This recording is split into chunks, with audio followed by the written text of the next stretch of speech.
करते हैं, जो कि दोस्तों मैं आपको क्या करवा रहा था, मैं आपको आपके आने वाले एग्जाम्स यानी कि जो हो चुके हैं आपके एग्जाम्स 2022 और 23 के अंतर्गत सीटेट का, उसमें जो आपके पर्यावरण अध्ययन के क्वेश्चन पूछे गए थे, किसके, ईवीएस के क्वेश्चन पूछे गए थे, तो वो मैं आपको बता रहा था कि आपकी एनसीईआरटी बुक्स के कहां से किस तरीके से पूछे गए थे, और साथ ही साथ में ऑथेंटिक प्रूफ के साथ। कहने का मतलब ये है कि जो आज हम बात करेंगे यानी कि जिस प्रकार के हम आंसर्स की बात करते हैं, ये आपकी फाइनल आंसर की है और इसी के अकॉर्डिंग आपके आंसर की में भी चेंजेस देखने को मिलेंगे। ठीक है, आज जो हम बात करने वाले हैं दोस्तों, वो बात करने वाले हैं 2 फरवरी वाले पेपर की। जैसे कि मैंने 1 फरवरी वाला आपको करवा दिया था, काफी बच्चे परेशान हो रहे थे कि सर 2 फरवरी वाला भी करवा दीजिए। मैंने आपको कल ही अपडेट दे दिया था, मैंने 2 फरवरी वाला पेपर प्रिंट करवा लिया है। आज हम बात करेंगे 2 फरवरी वाले पेपर की बात करेंगे। ठीक है, चलिए बिल्कुल दोस्तों, सभी को हाय, सभी को नमस्कार, सभी को गुड आफ्टरनून। जो बच्चे गुड आफ्टरनून कह रहे हैं, जो बच्चे गुड मॉर्निंग कह रहे हैं, उन बच्चों गुड मॉर्निंग, जो बच्चे नमस्कार कर रहे हैं नमस्कार। जैसे आप लोग कनेक्ट करना चाहते हैं दोस्तों, वैसे कनेक्ट कर लीजिएगा, कोई दिक्कत वाली बात नहीं है। ठीक है, मैथमेटिक्स बाय नितिन पाल कह रहे हैं कि सर सीटेट का जो रिजल्ट है वो कब तक देखने को मिलेगा। दोस्तों मार्च के 10 से 15 तारीख के बीच में आपको रिजल्ट देखने को मिलेगा। ठीक है, इस मंथ के एंड में फाइनल आंसर की आपको देखने को मिल जाएगी। चलिए फिर और डिले ना करते हुए आज के अपने लेक्चर की शुरुआत करते हैं। तो ये है दोस्तों आज के अपने लेक्चर के अंतर्गत आज का अपना पहला क्वेश्चन। क्या बोल रखा है पहला क्वेश्चन? बोल रखा है कि यदि आप दिल्ली से त्रिवेंद्रमपुरम रेल द्वारा यात्रा कर रहे हैं तो दिल्ली के बाद पड़ने वाले मुख्य रेलवे स्टेशनों का सही क्रम क्या है। देखिए दोस्तों, सही बताओ ना, मैंने अब तक जितने पेपर करवाए हैं ये वाले पेपर में बहुत ज्यादा न्यू क्वेश्चन पूछे गए थे, बहुत ज्यादा न्यू क्वेश्चन पूछे गए थे और अटपटे से क्वेश्चन पूछे गए थे। अब ये मानकर चलिए यार, अगर आप दिल्ली से त्रिवेंद्रमपुरम जाओगे तो मुख्य मुख्य रेलवे स्टेशन की बात करी गई है यार। आप सीधी सी बात है, अगर स्टेट से पूछ लिया जाता तो पता चल जाता है कि कौन कौन से स्टेट से गुजरेगा। यार रेलवे स्टेशन तो बहुत ज्यादा हो गए, ये पूछने का मतलब क्या तुक बनता है, लेकिन वही है, क्वेश्चन बहुत ज्यादा की वैरायटी हो रही है तो आपको पता होना चाहिए। बात करी जाए आंसर की में, तो दोस्तों अगर आप अपनी आंसर की मिलाकर देखोगे, अगर आप अपनी आंसर की मिला के देखोगे किसकी, सीटेट की, तो सीटेट ने इसका आंसर गलत दिया हुआ है। क्या दिया हुआ है? सीटेट ने इसका आंसर गलत दिया हुआ है।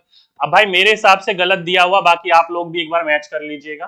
क्या दिया हुआ है सीटेट के अंतर्गत? तो सीटेट के अंदर दिया गया इसका आंसर ये ग्वालियर, नागपुर, विजयवाड़ा, भोपाल, चेन्नई और त्रिवेंद्रमपुरम, ऐसे कुछ आपको ये पूरा का पूरा रेलवे स्टेशन दिया हुआ है। लेकिन बल्कि ये वाला ऑप्शन जो है वो गलत है। क्यों? क्योंकि दोस्तों ध्यान रखिएगा, पहले ग्वालियर आएगा, बिल्कुल ठीक है, लेकिन नागपुर तो बहुत बाद में आता है ना भाई मेरे, नागपुर तो बहुत बाद में आता है, उससे पहले तो भोपाल आएगा, पहले तो एमपी वाले स्टेट आएंगे ना सारे के सारे। ठीक है, तो इसलिए नागपुर बाद वाला कर दिया और विजय और भोपाल उससे बाद में कर दिया, तो ये आंसर इस हिसाब से गलत है।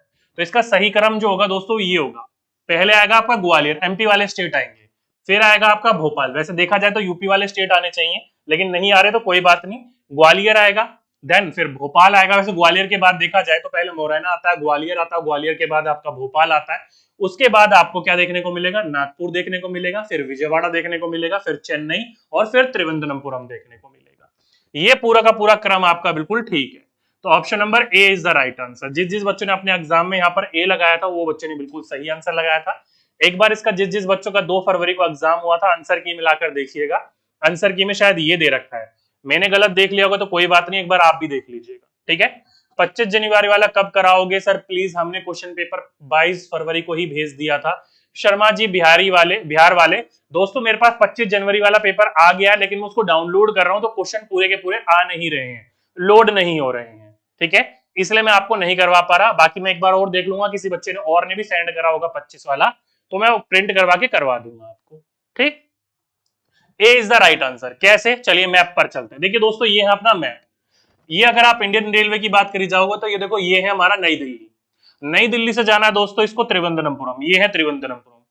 तो इसके बीच में कौन कौन से मुख्य रेलवे स्टेशन आते हैं? देखो दोस्तों, वैसे तो आना चाहिए आपका पहले आगरा वाला, यूपी का, लेकिन यूपी का नहीं दे रखा तो छोड़ो, ग्वालियर आएगा, ग्वालियर के बाद झांसी आएगा, झांसी के बाद भोपाल आएगा, फिर आपका इसी के तरीके से आप धीरे धीरे नीचे की तरफ जाओगे तो मेन चुनते हैं। देखो पहला आपका ग्वालियर है, ठीक है, दूसरा आपका भोपाल है, ठीक है, तीसरा आपका नागपुर है, ठीक है, चौथा आपका विजयवाड़ा है, ठीक है, पांचवा आपका चेन्नई है, ठीक है, और लास्ट में आपका त्रिवेंद्रमपुरम है, ठीक है। तो ये क्रम होना चाहिए था आपका रेलवे स्टेशन का, और यही क्रम मैंने आपको यहां बताया, ग्वालियर, भोपाल, नागपुर, विजयवाड़ा, चेन्नई और त्रिवेंद्रमपुरम। तो ऐसे करके जिस जिस बच्चों ने अपने एग्जाम में ये वाला लगाया वो बच्चों ने बिल्कुल करेक्ट आंसर लगाया। अब दोस्तों जिस जिस बच्चों ने इसको चैलेंज किया होगा तो उनको तो नंबर मिलेगा ही मिलेगा, बाकी जिसने नहीं भी करा होगा उनको भी नंबर मिलेगा, टेंशन मत लीजिएगा। ठीक है, ये सर 2 फरवरी वाला एग्जाम है। कब का है? 2 फरवरी वाला एग्जाम है। ध्यान रखिएगा 2 फरवरी में किस तरीके से क्वेश्चन पूछे गए थे वो वाला क्वेश्चन है ये। ठीक, अगला पेपर मतलब अगला क्वेश्चन।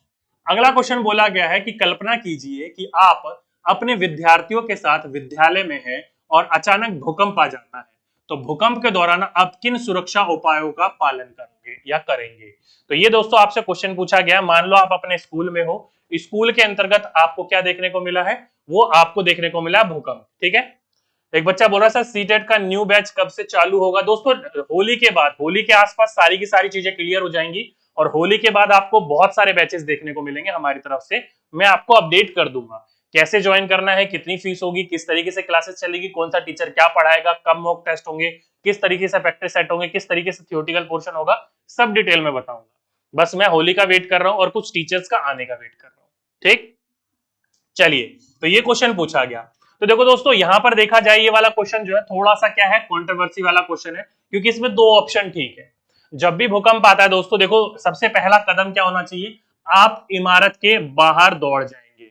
देखो दोस्तों ऐसा करना सही भी है और गलत भी है। जब भी भूकंप आता है तो सबसे पहले कदम आपको ये देखना है सिचुएशन के हिसाब से। अगर हो सके तो बिल्डिंग के बाहर जाना चाहिए। हो सकता है आपके पास इतना टाइम है तो बिल्डिंग के बाहर जाकर किसी खुले माहौल में चले जाइए। लेकिन सबसे पहला कदम अगर आप बिल्डिंग से बाहर ही जाने का कदम उठाओगे तो क्या पता सीढ़ियों पर भगदड़ मच जाए और जिस वजह से थोड़ी बहुत जान मान की नुकसान भी हो सके। ठीक है, तो इसलिए इसको एज ए नेगेटिव और पॉजिटिव रख सकते हैं हम लोग। बाकी सभी विद्यार्थियों को जो भूकंप संबंधी है उसका अभ्यास करवाएंगे, ड्रिल करवाएंगे, बिल्कुल दोस्तों होना चाहिए। डेस्क या मेज के नीचे बैठ जाएंगे, बिल्कुल दोस्तों ये ऑप्शन बिल्कुल परफेक्ट है जो कि पॉजिटिव के रूप में ही है। जब भी अपने अंतर्गत या विद्यालय के अंतर्गत या किसी भी ऑफिस या किसी भी जगह के अंतर्गत कोई भूकंप आता है तो ऐसी कोई जगह ढूंढो जिसके नीचे आप छुप सको, जैसे कि डेस्क मेज, और उसको कस के पकड़ लो ताकि वो भूकंप के मारे वो डेस्क मेज इधर उधर हिल ना पाए। तो जिस जिस बच्चों ने लगाया ऑप्शन नंबर 3 वो बच्चों ने बिल्कुल करेक्ट आंसर लगाया। ठीक है, चलिए कुछ बच्चे कह रहे हैं सर होली के बाद रिजल्ट आ जाएगा। दोस्तों मार्च के आसपास आपको सब कुछ देखने को मिलेगा, रिजल्ट भी 10 से 15 के बीच में दिखने को मिल जाएगा और इस महीने के एंड तक आपको फाइनल आंसर की देखने को मिल जाएगी। ठीक, चलिए आगे चलते हैं। ये वाला क्वेश्चन कहां से बना था? तो देखो दोस्तों क्वेश्चन ये यहां से बना था। पहला बिंदु लिख रखा है कि अगर हो सके तो घर से बाहर खुले में निकल जाओ भूकंप आने पर। देखो दोस्तों यहां लिख रखा अगर हो सके तो, प्राइमरी स्टेप नहीं बोल रखा, इसने बोल रखा अगर हो सकता है तो जाइए जरूर। ठीक है, नहीं तो आप क्या कर सकते हो, अगर घर से बाहर निकल ना पाओ तो फर्श पर लेटकर किसी मजबूत चीज जैसे कि मेज के नीचे छिप जाओ, उसे पकड़ के रखो ताकि वह फिसलकर तुमसे दूर ना चले जाए। कंपन रुक जाने तक का इंतजार करो, जैसे कि आप यहाँ नीचे इमेज में देख रहे हो। तो डायरेक्टली ये वाला क्वेश्चन आपके यहाँ से एनसीईआरटी से पूछा गया था। ठीक, इंपॉर्टेंट है, ध्यान रखिएगा, पूछा जाएगा आपसे तो आपको पता होना चाहिए। सर कहां से आया था? दोस्तों ये एनसीईआरटी बुक से आया था, एनसीईआरटी कक्षा 3री की बुक से आया था। जब धरती कांपी एक करके एक चैप्टर है वहां से ये वाला क्वेश्चन देखने को मिला था। ठीक है, तो इस तरीके से आपको करना चाहिए। तो ऑप्शन नंबर 3 जिस बच्चे ने लगाया वो करेक्ट आंसर लगाया अपने एग्जाम में। आगे चलते, अगला क्वेश्चन है कि निम्नलिखित में से किस कला रूप में वस्तुओं की रंगाई और प्राकृतिक रंगों जैसे गोबर, नील, हल्दी आदि के माध्यम से क्या करते हैं, नमूने बनाने शामिल है। तो देखो दोस्तों इस बात को अपन ना 2 चीजों में समझते हैं। पहले इसने बोल रखा है कि काऊ डंग, साथ ही साथ में इंडिगो, साथ ही साथ में टर्मरिक, ईटीसी प्रकार की चीजों का इस्तेमाल होता है। तो आप सभी बच्चों को दोस्तों ध्यान होना चाहिए, इसने बोल रखा है कि क्लोथ आर मेकिंग, क्या है, क्लोथ्स एंड मेकिंग डिजाइन। किसकी बात कर रहा है? किस कला के रूप में वस्त्रों की रंगाई और प्राकृतिक रंगों जैसे गोबर, नील, हल्दी।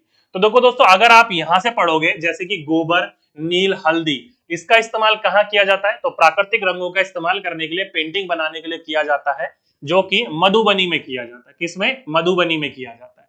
लेकिन दोस्तों एक बात और ध्यान रखिएगा, इसने बोल रखा है कि किस कला के रूप में वस्त्रों की रंगाई, किसकी? वस्त्रों की, कपड़ों की रंगाई बोली गई है यहाँ पर।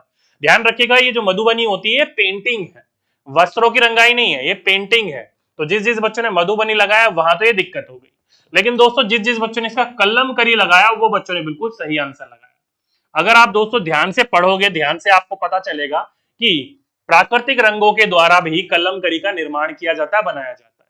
ठीक है, ध्यान रखिएगा दोस्तों, कलमकरी को क्या कहा जाता है, रात में जो वस्त्र होता है ना, रात में गोबर के पानी में इसको डुबा कर रखा जाता है। किसमें? गोबर के पानी में डुबो कर रखा जाता है और सुबह नेचुरल तरीके से इसको तैयार किया जाता है। जैसे कि आप यहां देखोगे, जैसे कलमकरी द्वारा ये अलग अलग प्रकार की चीजें बनाई गई है।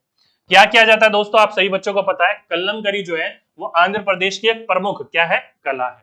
इसके अंतर्गत क्या करते हैं ये लोग, तो इसके अंतर्गत जो भी आपके सूती कपड़े वगैरह होते हैं उसमें अलग अलग प्रकार की रंगों की बुआई वगैरह करवाई जाती है। लेकिन सबसे पहले रात भर जो है इसके गाय के गोबर के घोल में इसको डुबाकर रखा जाता है, ताकि इसके अंतर्गत वो सारी की सारी चीजें नरम हो जाए, सारी की सारी चीज उस पर अच्छी तरीके से चढ़ पाए। ठीक है, बाकी इसको सुखाने के बाद, इसको नरम करने के बाद इसमें अलग अलग प्रकार के प्राकृतिक पौधे, पत्तियां, पेड़ और छालों और तनों की आदियों का इस्तेमाल करके इस पे अलग अलग प्रकार के प्रिंट किए जाते हैं, नेचुरल कलर का इस्तेमाल किया जाता है। ठीक है, देखिए दोस्तों, इसके ऑप्शन के अनुसार क्वेश्चन को ध्यान से पढ़िएगा। मधुबनी भी ठीक है, वर्ली थोड़ा सा ठीक है, थोड़ा सा गलत है, कलमकरी बिल्कुल ही ठीक है, और फुलकारी तो बिल्कुल ही गलत हो गया। क्यों? क्योंकि देखो समझिए, इसने बोल रखा है कि किस रूप में वस्त्रों की रंगाई। मधुबनी आप सही बच्चों को पता है पेंटिंग है, क्या है, पेंटिंग है, वस्त्रों की रंगाई नहीं होती है, पेंटिंग है। लेकिन कलमकरी तो वस्त्रों ही, और वस्त्रों की तैयार भी करी जाती है, साड़ी वगैरह भी बनाई जाती है। तो अगर आपसे एग्जाम में पूछा जाएगा तो आपको पता होना चाहिए। एक बच्चा बोल रहा है सर सीटेट में मधुबनी दिया हुआ है सर, नहीं दोस्तों, सीटेट में भी कलमकरी दिया हुआ है, आप जाकर देखिए आंसर की सही तरीके से मैच करिए इसको। ठीक है, सीटेट में भी कलमकरी दिया हुआ है। ओके, समझ गए सभी बच्चे, ध्यान रखिएगा, वस्त्रों की रंगाई बोली गई थी, पेंटिंग की बात नहीं करी गई थी। पेंटिंग की बात करी जाता तो मधुबनी ठीक था, मधुबनी में भी गोबर का इस्तेमाल किया जाता है। ठीक, एग्जाम्पल आगे चलते हैं। एग्जैक्टली मैंने बोला तो कलमकरी होगा दोस्तों, एग्जैक्टली कलमकरी बता तो दिया। अगला क्वेश्चन, जिस राज्य से नीरज चोपड़ा संबंधित है उस राज्य के लोगों का मुख्य भोजन क्या है। देखिए यहाँ पर क्या बोल रखा है कि नीरज चोपड़ा जो जिस राज्य के हैं वहां की मुख्य भोजन क्या है। आप सही बच्चों को पता है नीरज चोपड़ा जो है अभी जेवलिन थ्रो के अंदर तो उन्होंने गोल्ड मेडल जीता था, इसलिए ये कहाँ के रहने वाले, हरियाणा पानीपत के रहने वाले। कहाँ के? हरियाणा पानीपत के रहने वाले।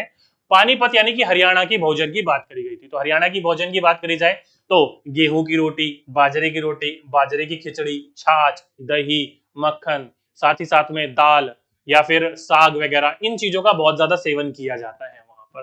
तो ऐसा कुछ दिख रहा है, इडली चटनी, ये तो इडली चटनी तो साउथ की डिश हो गई। रोटी, दाल, राजमा, आलू पराठा। देखो दोस्तों, रोटी दाल तो हर किसी स्टेट का मुख्य भोजन देखने को मिलता ही, अगर आप हम नॉर्थ की बात करें तो। राजमा और आलू यहाँ पर थोड़ा बहुत आपको कंफ्यूजन हो सकता है, चलो नेगेटिव एंड पॉजिटिव में रख लेते हैं, आगे चलते हैं। रोटी ठीक है, सांबर नहीं दोस्तों, साउथ की डिश है। सांबर वगैरह कभी भी ध्यान रखिएगा साउथ की तरफ बनता है, अपने यहाँ नहीं देखने को मिलता। टैपियोका, ये तो गलत ही हो गया, केरल की बात होगी, बिल्कुल ही गलत हो गया। तो इस हिसाब से सीधी सीधी सी बात है, ऑप्शन नंबर सेकंड। बिल्कुल सिंपल क्वेश्चन था, अगर आपको इस चीज के बारे में नहीं भी पता होता, बस इतना पता होता कि नीरज चोपड़ा कहाँ के रहने वाले, आराम से आंसर दे सकते थे इसका। ठीक है, तो इसलिए जिस जिस बच्चों ने लगाया ऑप्शन नंबर सेकंड, रोटी, दाल, राजमा और आलू का पराठा, वो बच्चों ने बिल्कुल करेक्ट आंसर लगाया। अब ये क्वेश्चन बना कहां से था, तो दोस्तों इस साइंस की पुस्तक से बना था आपका, कि भारत के विभिन्न प्रदेशों में खाए जाने वाले विभिन्न खाद्य पदार्थों की एक सूची बनाए चित्र सहित यदि संभव हो। तो ये पूरी की पूरी हमारी बात करी गई है, जिसमें आपको एग्जाम्पल दे रखा था पंजाब और आंध्र प्रदेश का। बाकी आप लोगों को बनाना था, तो डायरेक्टली अगर बनाना हो किसी भी तरीके से वो क्वेश्चन दे सकता है आपका। तो option number second is the right answer. ठीक है, एक बच्चा बोल रहा है सर ए ही दिया था, किसका ए दिया था, इसका? अरे इडली कहीं नहीं हो सकता, इडली कभी भी नहीं हो सकता, ध्यान रखिएगा, सांभर नहीं हो सकता। नॉर्थ में इडली सांभर तो बनता ही नहीं है, साउथ में बनता है ये। ठीक, आगे चलते। अगला क्वेश्चन, निम्नलिखित में से पौधे का कौन सा समूह क्या है वनस्पतिक पौधे के अंश द्वारा उपजता है। किसकी बात करी गई है? वेजिटेटिव। ध्यान रखिएगा वेजिटेटिव क्या होता है, तो वेजिटेटिव कहने का मतलब ये है कि कोई भी पौधा पौधे के उस भाग से, जैसे कि तने से, जड़ से या फिर पत्तियों से उपज रहा हो, बिना बीज के उपज रहा हो, उसको हम कहते हैं वनस्पतिक पौधे यानी कि वेजिटेटिव। ठीक है, तो इनमें से आपको वो चुनना था जो कि आपके कैसे बिना बीज के पौधे उगते हैं। तो बिना बीज के कौन कौन से पौधे उगते हैं? देखो दोस्तों, धान और गेहूं ये अपने आप में ही बीज है, हटा दो। गन्ना बिना बीज के उगता है, आलू बिना बीज के उगता है, पत्ता गोभी, ये इसके आपको क्या चाहिए होते हैं? बीज चाहिए होते हैं, हटा दो। अगला, आलू बिना बीज के, गुलाब बिना बीज के, गन्ना बिना बीज के। तो option number third is the right answer. जिस जिस बच्चों ने थर्ड लगाया वो बच्चों ने बिल्कुल करेक्ट और बिल्कुल राइट आंसर लगाया। अब कई बच्चे कहेंगे सर आलू तो बीज से उगता है, आलू का जो उसके अंदर आंखें निकल आती है वो बीजी तो होता है। बिल्कुल दोस्तों, आलू जो होता है एक तरीके का क्या है, तना है, और वो तने से उपज रहा है। गुलाब भी क्या है, तना, और गन्ना भी क्या है, तना, और तने से सारी की सारी चीजें हमें प्राप्त हो रही है। इसलिए जिस जिस बच्चों ने लगाया ऑप्शन नंबर था, वो बच्चों ने बिल्कुल सही आंसर लगाया। क्योंकि गेहूं तो अपने आप में ही बीज से उग रहा है, चावल बीज से उग रहा है, साथ ही साथ में पत्ता गोभी बीज से उग रहा है, इसलिए ये वाले ऑप्शन गलत हो गए आपके। ठीक है, डायरेक्टली ये वाला क्वेश्चन कहां से पूछा था, तो ये पूछा था आपके साइंस से, और कक्षा 8वीं या 9वीं का ये टॉपिक है, जिसमें आपका पूरा का पूरा दे रखा है इस चीज के बारे में कि वेजिटेटिव क्या क्या होता है, क्या क्या नहीं होता। जैसे कि यह एक प्रकार की क्या है, एंग्लिक जनन है, जिसमें पदप के मूल, तने, पत्ती अथवा कली, इन द्वारा जो होता है, इनके अंग द्वारा नए पदप प्राप्त किए जाते हैं। जैसे कि आप यहाँ देखो, गुलाब के अगर आप तने में देखोगे तो अलग अलग प्रकार के नए नए गुलाब के पौधे निकलते हैं, कलम लगाते हैं ना हम लोग, या फिर आप अदरक देख लो, या फिर आप अलग अलग प्रकार के ऐसे बहुत सारे हमारे लीव प्लांट्स है जो कि लीव के अंतर्गत ही उसके नए नए पौधे निकलने लग जाते हैं, पत्तों से ही प्राप्त होने लग जाते हैं। तो डायरेक्टली यहां से आपका ये वाला क्वेश्चन देखने को मिला था। बहुत ही डिटेल क्वेश्चन था ये वाला क्वेश्चन, आपको अब पढ़ना पड़ेगा साइंस डिटेल में, तब जाकर आप इसका आंसर बता पाते। ठीक है, इसलिए option number third is the right answer. जिस जिस बच्चों ने थर्ड लगाया वो बच्चों ने बिल्कुल करेक्ट आंसर लगाया। अगला क्वेश्चन बोल रखा है कि खाद्य पदार्थों के उस समूह का चयन करिए जिन्हें पौधे के एक ही भाग से प्राप्त किया जाता है। लीजिए, अब आपसे क्या बोल रखा है कि पौधे के एक ही भाग से प्राप्त किया जा रहा हो, चाहे वो जड़ से हो, चाहे वो पत्ती से हो, चाहे वो तने से हो, चाहे वो बीज से हो, ऐसा कुछ भी हो सकता है। तो ये चार ऑप्शन है आपके सामने, बताइए। सर 2 फरवरी वाला ईवीएस हार्ड था। हाँ भाई बिल्कुल शशि, मैं ये बात को मानूंगा कि 2 फरवरी वाला बहुत ही हार्ड आपका एग्जाम देखने को मिला है। ठीक है, काफी अच्छे क्वेश्चन पूछे गए थे यहाँ से, ज्यादातर क्वेश्चन साइंस से पूछे गए। तो चलिए करते हैं। सेब फल है, आलू तना है, तो गलत हो गया। अगला, पालक पत्ती है, अदरक तना है, गलत हो गया। अगला, गन्ना तना है, आलू तना है, अदरक तना है, कलम जो डंठल होता है, कमल ककड़ी होती है, वो क्या है, तना है, तो ये बिल्कुल ठीक है। तो ऑप्शन नंबर थर्ड, जिस जिस बच्चों ने ऑप्शन नंबर थर्ड लगाया वो बच्चों ने बिल्कुल सही आंसर लगाया। पालक पत्ता गोभी तो आप सही बच्चों को पता है, जीरा तो बीज होता है, आलू तना होता है, तो ये सारे के सारे गलत हो गए। तो गन्ना, आलू, अदरक, कमल डंडल तो होता है, या फिर जो कमल ककड़ी होती है वो हमें कहां से प्राप्त होती है, डंठल से प्राप्त होती है, तने से प्राप्त होती है। तो जिस जिस बच्चों ने लगाया ऑप्शन नंबर थर्ड अपने एग्जाम में, वो बच्चों ने बिल्कुल करेक्ट और बिल्कुल राइट आंसर लगाया। ठीक है, एक बच्चा बोल रहा है सर 11 फरवरी वाला भी काफी हार्ड था। अरे 11 फरवरी कौन सा एग्जाम था मेरे भाई, 7 फरवरी तो लास्ट एग्जाम था 11 फरवरी को था अभी का पेपर कोई। चलिए, ये क्वेश्चन कहां से बना था दोस्तों, आपके एनसीईआरटी बुक में पूरा का पूरा दिया हुआ है। आपको पता होना चाहिए कौन कौन से भाग पौधे के खाए जाते हैं। जैसे कि तने की बात करी गई है, तो अदरक हो गया, आलू हो गया, प्याज हो गया, कमल ककड़ी हो गया, जिसे कमल डंठल भी बोलते हो आप। तो ये सारी की सारी चीजें क्या है, तना है। क्या है, तना। आप सभी बच्चों को इस चीज के बारे में पता होना चाहिए। पूरा का पूरा चार्ट मैंने आपको अच्छी तरीके से समझाया हुआ है, पढ़ाया हुआ है। ठीक, चलिए अगला क्वेश्चन। अगला क्वेश्चन दिया हुआ था कि ए बी के अभिभावक माता पिता है, और बी सी के पिता है, डी बी की पत्नी है, और ए और डी के बीच क्या संबंध है। तो ये रीजनिंग का क्वेश्चन दे दिया गया था, फैमिली जो आपका चार्ट होता है उसके अंतर्गत से क्वेश्चन दे दिया गया था। सर 11 जनवरी और 13 जनवरी वाला भी बहुत हार्ड था। कोई दिक्कत नहीं है दोस्तों, हम करते हुए चलेंगे, मैं बताते हुए चलूंगा। हार्ड था, आसान था, कोई दिक्कत नहीं, हम सारे क्वेश्चन को निपटा लेंगे। ठीक है, चलिए देखिए, इस क्वेश्चन को सॉल्व करने का तरीका है रीजनिंग का। मैंने आपको कई बार बोल रखा है कि हम मेल को प्लस से इंडिकेट करेंगे और फीमेल को माइनस से इंडिकेट करेंगे। डायरेक्टली आपको इजी हो जाता है चीजों को सॉल्व करने में। देखो दोस्तों, लिख रखा है ए और बी के अभिभावक माता पिता है। क्या है, ए बी के अभिभावक यानी कि माता पिता है। ओके, ए क्या है, बी के अभिभावक यानी कि माता या फिर पिता है। तो ये बोल रखा है ए जो है वो बी के अभिभावक या माता या फिर पिता, कुछ भी हो सकते हैं। आगे बात कर रहा है बी सी के पिता है। बी क्या है, सी के पिता है। तो सीधी सीधी सी बात है, सी जो है, यहां लिख देता हूं मैं, सी जो है वो क्या है हमें नहीं पता है, लेकिन इसके पिता कौन है, वो बी है। ऊपर आएंगे, पिता क्या है, बी है इसके पिता। तो ये हो गया पिता, और इसको कर देते हैं हम इंडिकेट प्लस से, हमें पता चल जाएगा क्या है। आगे बोल रखा है डी बी की पत्नी है। तो डी जो है वो बी की पत्नी है। बी की पत्नी कौन है, तो डी है। ये हो गया नेगेटिव, क्योंकि पत्नी है ये, तो डी पत्नी हो गई है। ए और डी के बीच में क्या संबंध है, तो ए और डी अब कहां, देखो दोस्तों, ए बी के अभिभावक यानी कि माता या पिता है। तो ए जो है वो बी के अभिभावक है, बी के अभिभावक। तो ए जो होगा वो बी के अभिभावक है। ए जो है वो बी के अभिभावक है, या तो माता होंगे या फिर पिता होंगे, लेकिन ये नहीं पता रखा क्या है क्या नहीं है। तो इस तरीके से आपको बताना था। तो डायरेक्टली क्वेश्चन क्या बोला है कि ए जो है वो डी के बीच क्या संबंध है, ए और डी के बीच में क्या संबंध है। तो ए और डी के बीच में ससुर का संबंध है। किसका? ससुर का। ये इनकी क्या हो गई, ये इनकी बहू हो गई और वो उनके ससुर हो गए। ठीक है, तो इस हिसाब से कहां है ससुर वाला ऑप्शन। चलिए ये रहा, डी जो है वो ए के क्या है, सास या ससुर। डी थोड़ी है यार, ए है डी का सास या ससुर। क्या हमने कहीं गलती कर दी?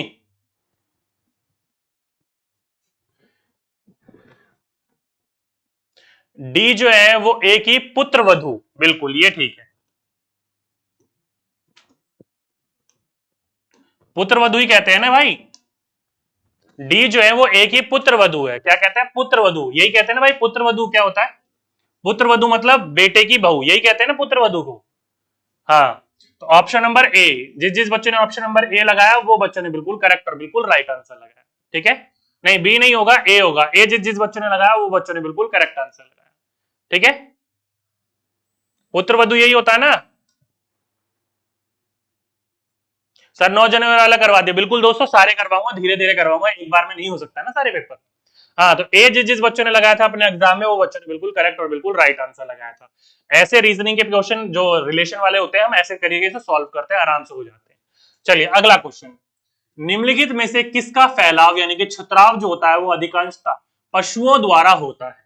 तो देखो दोस्तों, अगर आप साइंस का जो टॉपिक है, जो सेपरेशन ऑफ वो क्या कहते हैं, डिस्पर्सल ऑफ सीड्स पढ़ते हो, बीजों का वर्गीकरण जो वितरण होता है वो कैसे होता है।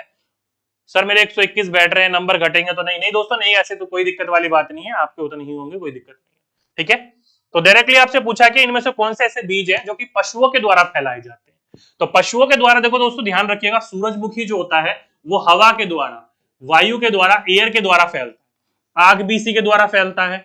आम चलो हमें नहीं पता, छोड़ दो। नारियल जो होता है पानी के द्वारा नहीं कि वाटर के द्वारा फैलता है। तो बच गया दोस्तों एक ही, तो यही बिल्कुल ठीक है। आपने देखा होगा दोस्तों, चिड़िया गिलहरी वगैरह आम के पेड़ पर आम को खाती हैं और अपने साथ भी ले जाती हैं।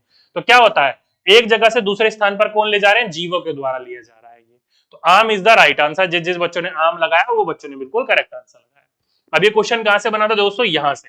आप पढ़ोगे तो आपको पता होगा कि फलों और बीजों को जो प्रकीर्णन होता है वो पवन, जल और जंतुओं द्वारा होता है।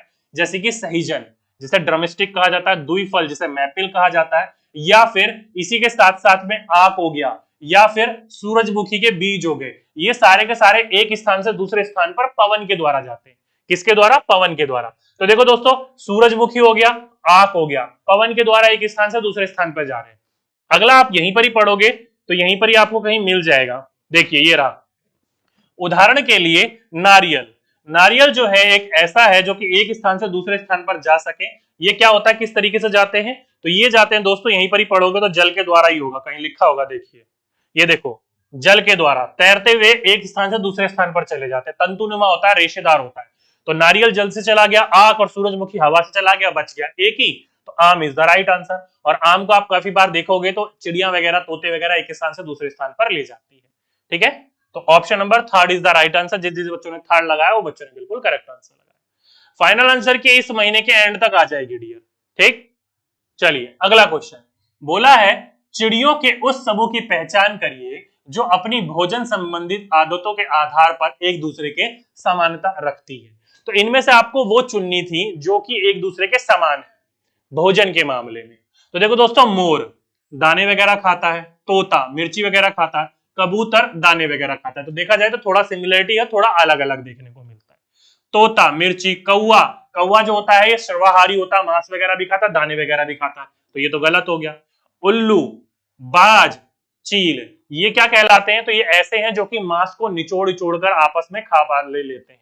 तो option number third is the right answer. जिस जिस बच्चों ने ऑप्शन नंबर थर्ड लगाया था वो बच्चों ने बिल्कुल सही आंसर लगाया, क्योंकि ये जीव क्या है, मांस को खाना पसंद करते हैं। क्या करना? मांस को खाना पसंद करते हैं। तो ये तीनों के तीनों एक जैसे हैं। बाकी जैसे गिद्ध, गिद्ध तो अलग ही हो गया, कोयल अलग हो गया, कंठफोड़वा अलग हो गया। तो इस तरीके से मैच में देखा जाए तो उल्लू, बाज और चील यही दिखाई दे रहे हैं जो कि मांस का सेवन करते हैं। बाकी और उटपटे से आगे पीछे दिखाई दे रहे हैं, मैच नहीं हो रहे हैं। जैसे ये क्वेश्चन कहां से बना था? तो ये क्वेश्चन यहां से बना था कि चित्र में दिए गए जो भी पक्षी उनके भोजन के साथ आपको मिलाव करना था। गिद्ध हो गया, बाज हो गया, चील हो गया, ये अधिकतर क्या खाना पसंद करते हैं? ये मरे हुए जीवों या चूहे वगैरह को पकड़कर खाना पसंद करते हैं। वहीं पर कड़फोड़वा क्या खाना पसंद करता है? पेड़ों के अंदर छिपे हुए कीड़ों को खाना पसंद करता है। तो इस तरीके से ये क्वेश्चन पूछा गया था, यहां से आपको पता होना चाहिए। ठीक है, किस किस बुक से आ रही है गुरुजी, एक बार बोर्ड पर भी लिख दीजिए। डियर, ये आपकी आ रही है, ये आज का जो पेपर बना है वो एनसीईआरटी क्लास 3rd से लेकर क्लास 9th की बुक से पूछा गया। 6, 7 ध्यान रखिएगा, 6, 7, 8th और 9th की साइंस एंड ज्योग्राफी, ज्यादातर साइंस से पूछा गया, साइंस एंड ज्योग्राफी। ठीक है, यहां से पूछे गए हैं क्वेश्चन। आगे चलते हैं, अगला क्वेश्चन, ये वाला तो आपका एनसीईआरटी क्लास कक्षा 4 का ही है। ठीक है, अगला क्वेश्चन है कि प्राथमिक स्कूल की अध्यापिका नीना अपने विद्यार्थियों के साथ पर्यावरण अध्ययन की कक्षा में विभिन्न क्षेत्रों में मनाए जाने वाले फसलों की कटाई से संबंधित त्योहार पर चर्चा करती है। उनके द्वारा उल्लेखित फसलों की कटाई से संबंधित त्योहारों का समूह का चयन कीजिए। अभी कक्षा 5 हिंदी की बुक से पूछा गया। ये कहां से? हिंदी की बुक से क्वेश्चन पूछा गया।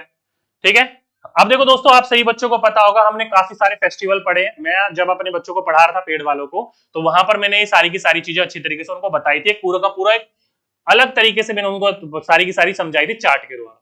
सभी बच्चों को ये पता होगा, बिहू फेस्टिवल जो होता है वो असम में मनाया जाता है चावल की फसल कटाई पे। बोरा नाम की किस्म की एक चावल होती है, उनकी फसल कटाई के उपलक्ष्य पर वो ये त्योहार मनाते हैं, सामूहिक भोज वगैरह करते हैं। बाकी बच्चे अलग अलग प्रकार की चीजें देखोगे तो कंफ्यूजन होती है कई बच्चों को।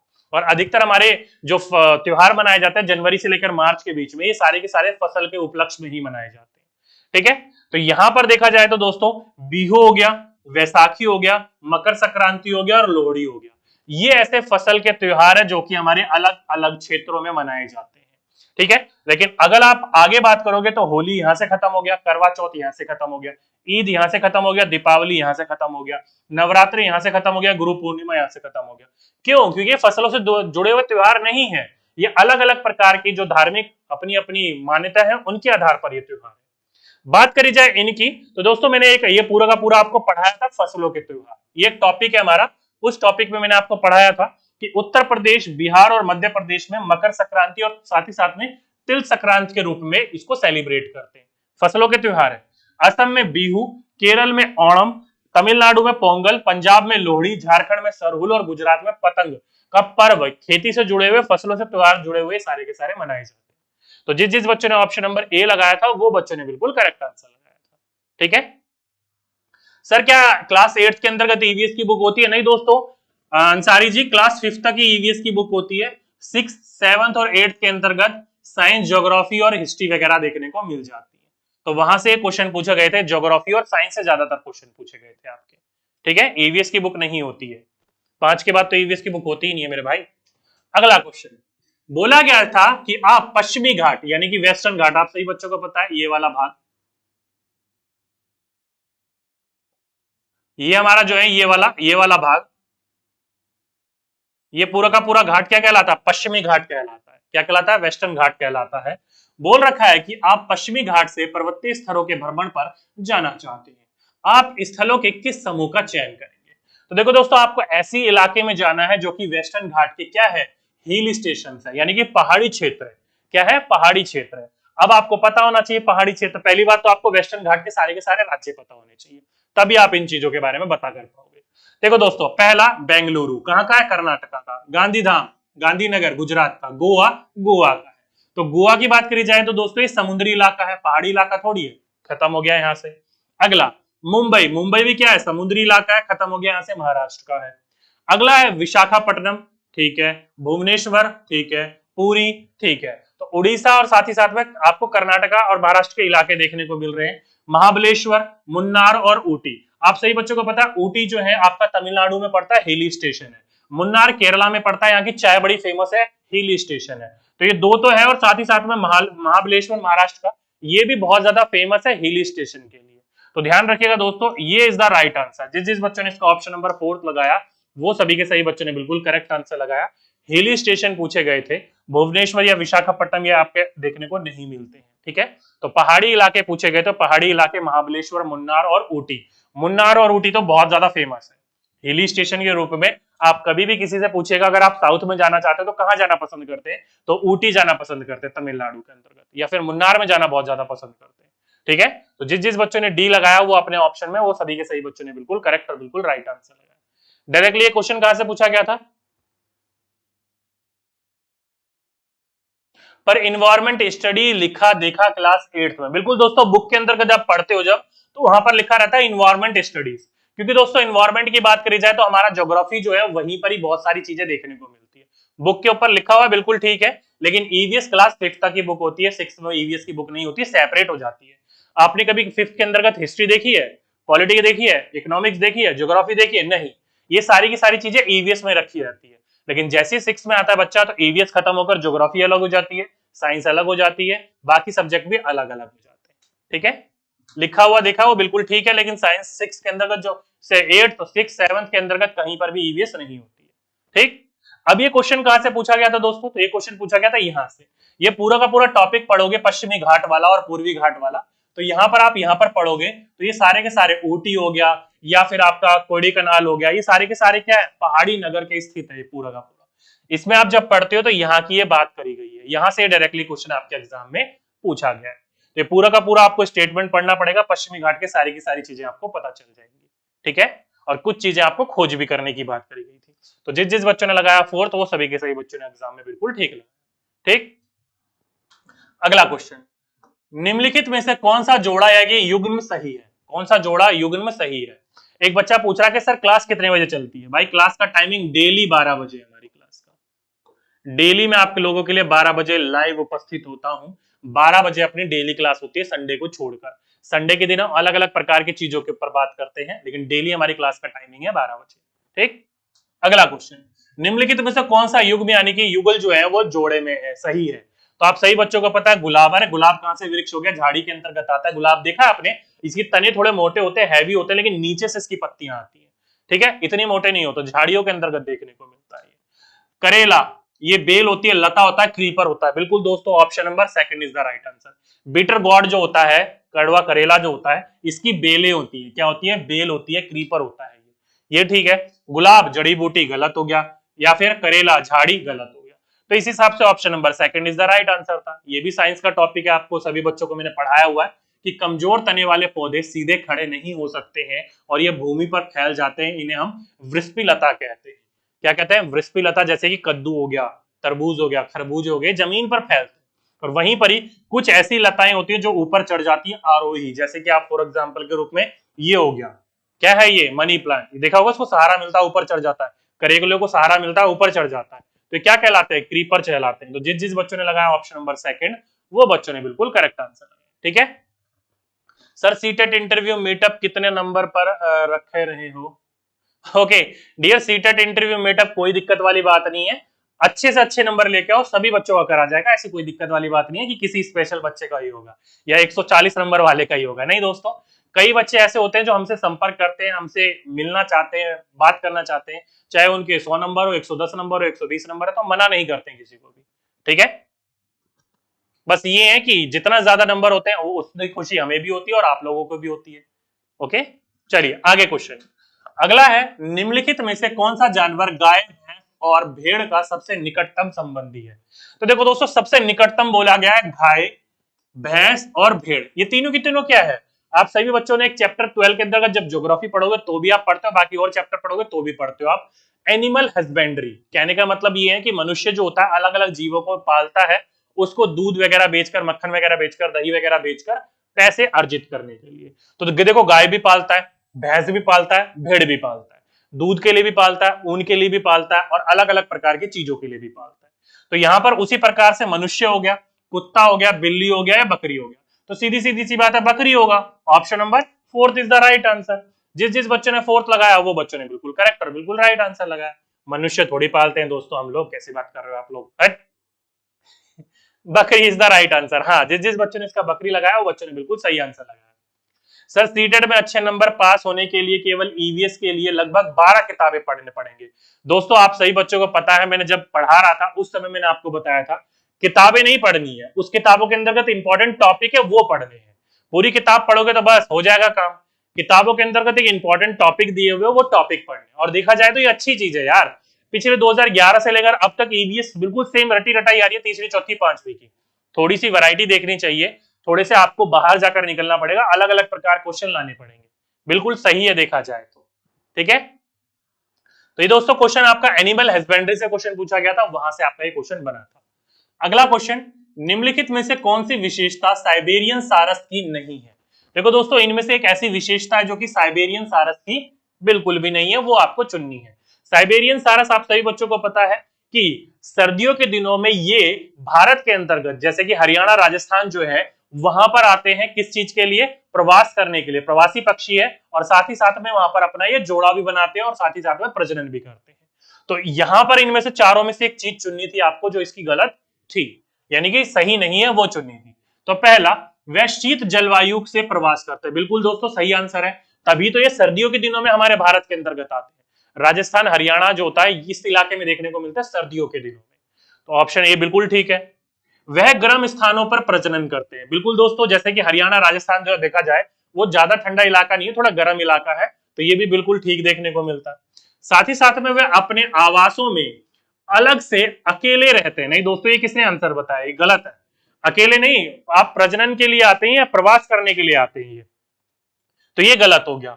अगला है, वह गंभीर रूप से खतरे में है और उनकी बहुत ही कम संख्या रही है। बिल्कुल दोस्तों, ये जो है एक तरीके से मान लीजिएगा क्या है, इनके ऊपर पूरी तरीके से प्रतिबंधित और साथ ही साथ में इनको क्या दिया गया है? संरक्षण दिया गया है, ठीक है। तो अगर इस पर ध्यान नहीं रखा जाएगा तो ये लुप्त होने की कगार पे भी हो सकता है। तो ये भी बिल्कुल ठीक आंसर है। 2 मिनट रुकिए बच्चों, 2 मिनट रुकिए।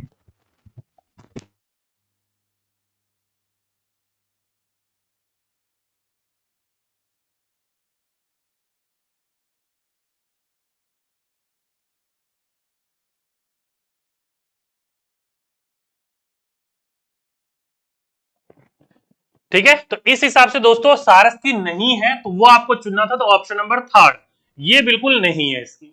अब देखो दोस्तों, यहां से कैसे पता करें कि सही है क्या नहीं है? देखिए दोस्तों, पहला, वह शीत जलवायु में प्रवास करते हैं। पढ़िए देखो यहां से, ये पूरा का पूरा ये है साइबेरियन सारस, ये है, ठीक है। अब देखो दोस्तों, ये ध्रुवीय क्षेत्र से में रहने वाले होते हैं और ये हमारे भारत के अंतर्गत सर्दियों के दिनों में प्रवास करने के लिए आते हैं। अगर आप पढ़ोगे तो यहाँ पर देखो, सर्दियां समाप्त हो जाने पर यह पुनः अपने आवास पर वापस लौट आते हैं। तो ये जहां से आए थे वापस फिर वहीं चले जाते हैं, कहां पर? सर्दियां समाप्त होने पर, ठीक है। तो यहां से क्या पता चला आपको कि वही पक्षी जो जीवित रहने के लिए अपने शरीर को गर्म रखना आवश्यक होता है, इसी कारण से अनेक प्रकार के पक्षी सर्दियों के आते ही अपेक्षाकृत गर्म स्थानों पर प्रवास के लिए चले जाते हैं। सर्दियां समाप्त हो जाने पर वह पुनः अपने आवास पर लौट जाते हैं। शायद आप जानते होंगे कि भारत में ऐसे अनेक पक्षियां प्रवास स्थान हैं जहां पर साइबेरियन क्रेन के बारे में सुना होगा। जो साइबेरियन हो या फिर जो राजस्थान के भरतपुर और हरियाणा में जो सुल्तानपुर जैसे स्थानों पर सर्दियों में प्रवास के लिए आते हैं। कहां पर आ रहे हैं? सर्दियों में। कहां आ रहे हैं? सर्दियों में। तो डायरेक्टली जिस जिस बच्चों ने लगाया शीत जलवायु प्रवास, वो बिल्कुल ठीक है। गर्म स्थानों पर प्रजनन करते हैं, देखो यहां पर लिखा हुआ है, कहां है ये? यहीं कहीं देखो दोस्तों, मैंने अभी अभी पढ़ा था ये वाला, देखो अपेक्षाकृत गर्म स्थानों पर प्रवास के लिए चले जाते हैं, लिखा हुआ है ये, तो ये भी बिल्कुल ठीक हो गया। ये वाला पॉइंट आप पढ़ लो, पूरे के पूरी स्टेटमेंट में कहीं नहीं लिखा हुआ है, और ये खतरे पे तो है ही, आप सही बच्चों को पता है, संरक्षण में रखा गया, ये है साइबेरियन, ठीक है। बाकी और भी पक्षियां आती हैं, ऐसी बात नहीं है कि यही आते हैं, ठीक है। दरअसल ईवीएस के लिए एग्जामिनर के पास सवाल नहीं है, बच्चा उन्हीं से 2 बार भी देने लगा। बिल्कुल दोस्तों सही बात है, ये एग्जामिनर के बात करी जाए, देखो पेडागोजी जो है टिपिकल होती है, थोड़ा सा घुमा फिरा के पूछ सकते हो, लेकिन ये सारी की सारी चीजें फैक्चुअल है। फैक्चुअल में कितना घुमाओगे, आप नहीं घुमा सकते, तो इसलिए इनको नए नए क्वेश्चनों की आवश्यकता होती है। इसलिए अब ये ईवीएस को छोड़कर साइंस ज्योग्राफी के अंतर्गत घुस रहे हैं, और हमें भी समय के साथ बदलना पड़ेगा, ठीक है। पढ़ोगे तभी अच्छी बात होगी, तभी अच्छे तरीके से हम उसको अच्छे तरीके से कंप्लीट करवा पाएंगे, ठीक है। एक बच्चा कह रहा है सर ईवीएस यूपी टेट की ईवीएस भी आप ही कराओ। देखो दोस्तों, यूपी टेट की ईवीएस जो होती है वो ईवीएस नहीं है, वो हिस्ट्री है, ज्योग्राफी है, पॉलिटिकल है, वो सब पढ़नी पड़ेगी आपको। और डायरेक्टली आपको महेंद्र सर, मैंने इसलिए लाया हूं महेंद्र सर क्योंकि उनकी एसएसटी बहुत अच्छी है, और साथ ही साथ में उन्होंने यूपी टेट अपना यूपी का भी क्लियर कर रखा है, और साथ ही साथ में उन्होंने सुपर टेट भी क्लियर कर रखा है, ठीक है। तो वो आपको अच्छी तरीके से गाइडेंस दे पाएंगे, अच्छी तरीके से पढ़ा पाएंगे, इसलिए मैं यूपी टेट के लिए आपके लिए अलग से पढ़ाने में तो मैं भी पढ़ा दूंगा, ईवीएस मैं भी तो पढ़ा रहा हूँ, लेकिन सीधी सी बात है यार, जब आपको लगता है कि आपसे अच्छा कोई टीचर पढ़ा सकता है तो उसको जरूर लाना चाहिए आगे। तो महेंद्र सर आपको पढ़ा सकते हैं अच्छा, इसलिए मैं आप लोगों के लिए वो टीचर लेकर आया हूँ। ठीक है, टेंशन मत लो, अच्छे से आप पढ़िएगा, समझिएगा, आपको बहुत अच्छे से समझाएंगे वो। ठीक, डेली 1 बजे उनकी क्लास चलती है। अब मेरी क्लास के बाद उन्हीं की क्लास चलेगी यूपीटेट ईवीएस की, आप जरूर देखिएगा उनकी क्लासेस। ठीक, अब कब आएगा सीटेट सर? मेरा 76 नंबर है, बस हुआ इस बार। मैं 4 फरवरी को एग्जाम था। देखो दोस्तों, इस बार जो सीटेट है, जहां तक ख्याल है जुलाई में हो सकता है, पॉसिबिलिटी ज्यादा है, लेकिन अभी कोई ऐसी फिक्स न्यूज नहीं है। लेकिन जैसी फिक्स न्यूज आएगी मैं आपको जरूर बताऊंगा। पॉसिबिलिटीज बहुत हाई है कि जुलाई के अंतर्गत आपको देखने को मिल जाएगा। अगर आप अपने एग्जाम की तैयारी कर रहे हो तो अभी से ही आप अपने आप को प्रिपेयर करके चलिए, नहीं तो भाई दिक्कत हो जाएगी आखिरी समय पे, क्योंकि ईवीएस अब वो ईवीएस नहीं रहा है, बहुत प्रकार की चीजें देखने को मिलती है। ठीक है सर, मजा तो आपसे ही पढ़ने में आता है। दोस्तों मजा नहीं लेना है, चीजों को समझना है, चीजों को अच्छी तरीके से क्रैक करना है। ठीक है, चलिए ये कौन सी बुक है? तो ये ज्योग्राफी की बुक है। ठीक है,